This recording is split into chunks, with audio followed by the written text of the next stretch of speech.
ม่ในปีนี้บ่มีคนข้างกายจะเลี้ยวไปทางใดมีแต่คนเขาหักกันอยากมีคนคนนั้นมานั่งข้างกายพวกมันทนบ่ไหวที่เห็นเขากอดกันได้แต่นั่ง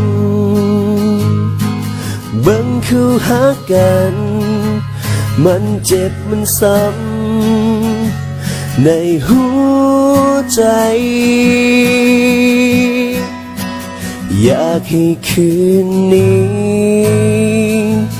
มันหมุนไปให้ไวที่สุดเพื่อความเหงาจะจางหายไป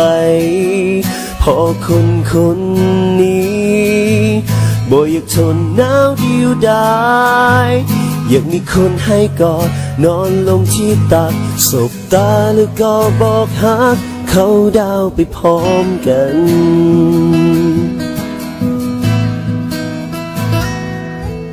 อยากมีคนจับมือนอนตักเบิ่งดวงดาวมันเป็นคืนที่หนาวอยากมีคนกอดไว้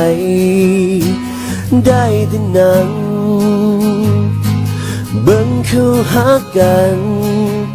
มันเจ็บมันซ้ำในหั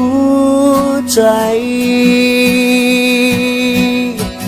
อยากให้คืนนี้มันหมุนไปให้ไวที่สุดเพื่อความเหงาจะจางหายไปพอคนนี้บ่อยากทนหนาวเดียวดายอยากมีคนให้กอดนอนลงที่ตักสบตาแล้วก็บอกฮักเขาดาวไปพร้อมกัน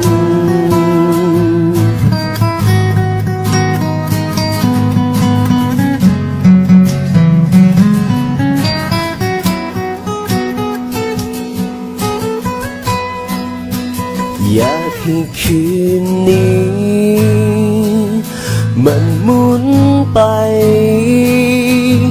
ให้ไวที่สุด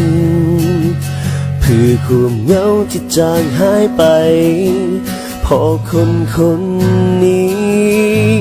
บ่อยากทนหนาวเดียวดาย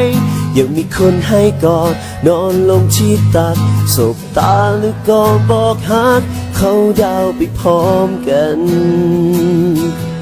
อยากมีคนให้กอดนอนลงที่ตักสบตาแล้วก็บอกฮักเขาดาวไปพร้อมกัน